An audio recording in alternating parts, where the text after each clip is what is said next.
நிறைய புது நாயகிகளை அவர் அறிமுகப்படுத்தியிருக்காரு. ஆனால் யோசிக்காமல் வெயிட் கொடுப்பாரு.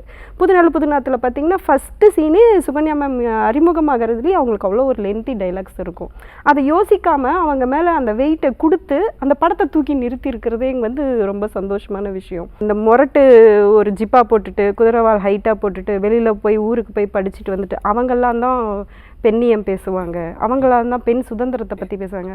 அப்படியெல்லாம் கிடையாது. எங்கள் ஊரில் எங்கள் பாட்டியே அப்படி தான் பேசும், எங்கள் அத்தையே அப்படி தான் பேசும், எங்கள் சித்தியே அப்படியே பேசும் அப்படிங்கிற அது அந்த கேரக்டர்கள் ஒவ்வொன்றும் பேசும். எல்லா கேரக்டர்களும் மரபை மீறாதவர்களாக பெண்மையின் அத்தனை குணங்களாக வைத்து கொண்டு இருந்தால் கூட சுயமரியாதையை எங்கேயுமே விட்டு கொடுக்க மாட்டாங்க. அவங்களுக்கான மரியாதை அவங்கக்கிட்ட இருந்துக்கிட்டே இருக்கட்டும்.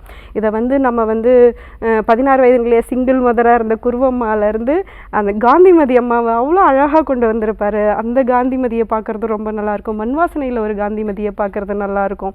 அதே மாதிரி வடிவுக்கரசிம்மா அவங்கள பார்த்தீங்கன்னா சிவப்பு ரோஜாக்கள் அப்படி ஒரு ஸ்டன்னிங்காக ஒன்று காமிச்சிருப்பார்.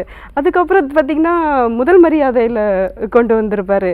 அதுக்கப்புறம் பார்த்திங்கன்னா புதுநெல்லு புதுநாத்து இப்படி அவங்கள வந்து எந்தெந்த மாதிரி எல்லாம் அவர் வந்து பெண் கதாபாத்திரங்களை உருவாக்கி வச்சுருக்காரு. அந்த கதாபாத்திரங்கள்லாம் என்ன அழகாக வந்து நம்ம மனசில் நின்று இருக்காங்க அப்படின்னு நம்ம யோசிக்கிறது வந்து ரொம்ப சந்தோஷமாக இருக்குது.